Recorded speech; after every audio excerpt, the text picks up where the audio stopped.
नमस्कार दोस्तों, आप सभी का हमारे चैनल राजस्थान मौसम स्टेशन में एक बार फिर से स्वागत है। दोस्तों, इस वीडियो में हम बात करने वाले बंगाल की खाड़ी और अरब सागर में बनने वाले सिस्टम के बारे में।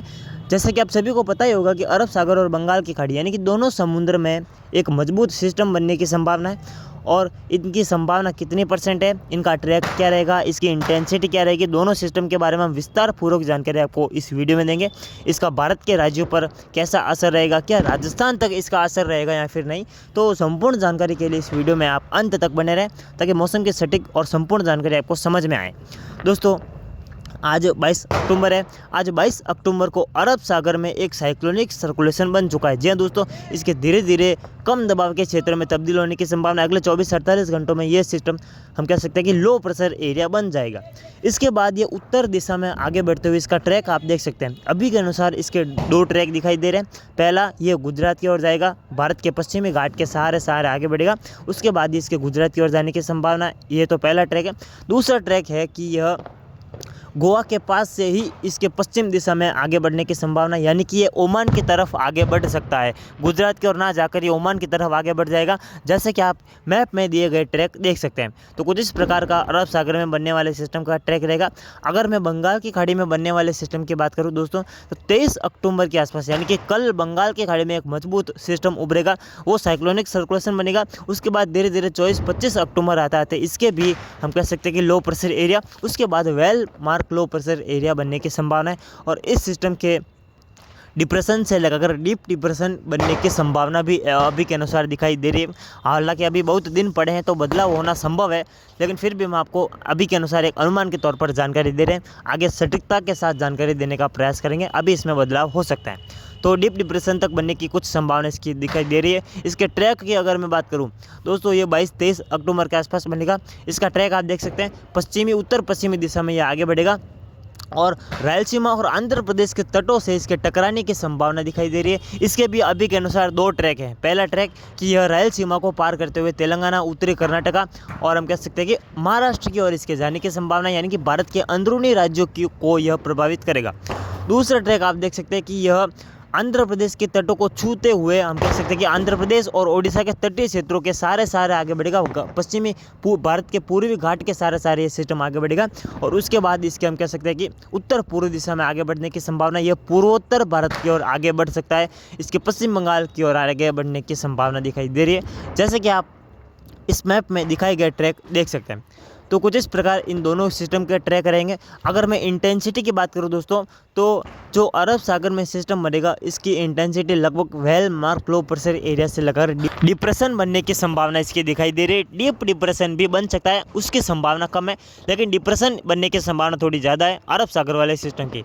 अगर मैं बात करूँ बंगाल की खाड़ी वाले सिस्टम की, तो दोस्तों ये सिस्टम जैसा कि मैंने आपको कहा डिप्रेशन और डीप डिप्रेशन की इंटेंसिटी हासिल कर सकता है, जो बंगाल के खाड़ी में सिस्टम बनेगा और पूर्वी भारत को प्रभावित कर सकता है।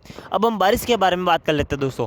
अगर दोस्तों अरब सागर वाला सिस्टम गुजरात की ओर आगे बढ़ता है और गुजरात के अंदरूनी जिलों की ओर बढ़ता है, यानी कि गुजरात के अंदर प्रवेश करता है, तो पश्चिमी मध्य प्रदेश, पश्चिमी महाराष्ट्र, संपूर्ण गुजरात और दक्षिणी मध्य राजस्थान के जोधपुर, उदयपुर, कोटा और अजमेर संभाग में बारिश में बढ़ोतरी होगी।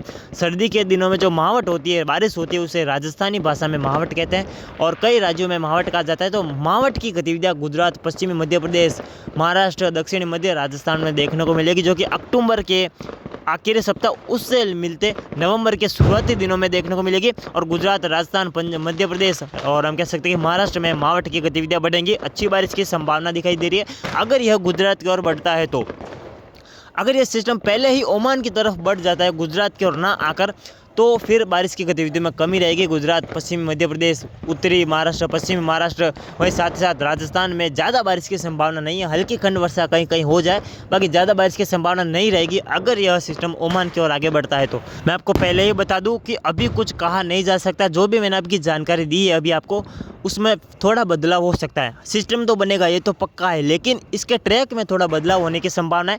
तो जैसे जैसे हम आगे बढ़ेंगे वैसे वैसे सटीकता आती जाएगी। तो आगे हम और सटीकता के साथ आपको जानकारी देने का प्रयास करेंगे, आगे वीडियो के माध्यम से जानकारी देंगे। तो कुछ इस प्रकार बारिश रहेगी अरब सागर वाले सिस्टम से। अगर हम बंगाल की खाड़ी वाले सिस्टम से होने वाली बारिश की अगर मैं बात करूँ, तो अगर यह मध्य प्रदेश और कर्नाटक की ओर आगे बढ़ता है, यानी कि भारत के अंदरूनी राज्यों की ओर आगे बढ़ता है, तो दक्षिण भारत के कई राज्यों में भारी बारिश होगी। जी हाँ दोस्तों, क्योंकि एक सिस्टम अरब सागर में रहेगा जो कि नमी को लगातार दक्षिण भारत की ओर थ्रो करेगा, वहीं दूसरा सिस्टम बंगाल की खाड़ी से आ रहा होगा जो कि कर्नाटक और तेलंगाना की ओर बढ़ेगा।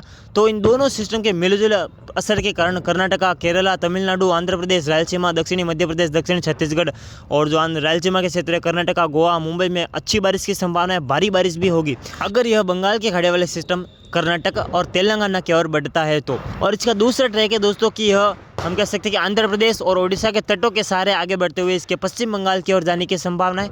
तो अगर यह पश्चिम बंगाल की ओर आगे बढ़ता है तो ज़्यादा बारिश नहीं होगी, लेकिन फिर भी हम कह सकते हैं कि कर्नाटका, रायलसीमा, तेलंगाना, छत्तीसगढ़, ओडिशा, बिहार, झारखंड, पूर्वी मध्य प्रदेश, पूर्वी उत्तर प्रदेश, वहीं पश्चिम बंगाल, पूर्वोत्तर भारत में अच्छी बारिश होगी, बारिश बढ़ेगी। ज़्यादा बारिश की संभावना हम कह सकते हैं कि अगर ये सिस्टम पश्चिम बंगाल की ओर बढ़ा तो वहीं जो आंध्र प्रदेश के क्षेत्र हैं, वहीं तेलंगाना, छत्तीसगढ़, रायलसीमा और ओडिशा के क्षेत्र हैं, साथ ही साथ बिहार, झारखंड और हम कह सकते हैं पश्चिम बंगाल के क्षेत्रों में अधिक वर्षा रहेगी, भारी बारिश की संभावना है। वहीं पूर्वी मध्य प्रदेश, विदर्भ, पूर्वी उत्तर प्रदेश, बिहार में हल्की से मध्यम बारिश की संभावना दिखाई दे रही है। तो कुछ इस प्रकार रहेगा दोस्तों इन दोनों सिस्टम का ट्रैक, और दोनों सिस्टम के बारे में हमने विस्तार पूर्वक जानकारी समझ ली है। आई होप आपको जानकारी समझ में आई होगी। हम एक और नई वीडियो के साथ मिलेंगे संपूर्ण मौसम की सटीक जानकारी के साथ। अभी के लिए इतना ही, मिलते हैं हम इस अगली वीडियो में। तब तक के लिए जय हिंद, जय भारत। अगर आप हमारे चैनल पर नए हैं तो चैनल को सब्सक्राइब और वीडियो को लाइक ज़रूर से करें। ऐसी मौसम की सटीक जानकारी आपको लगातार मिलती रहेगी और अब से आपको रेगुलर वीडियो दी जाएगी। धन्यवाद।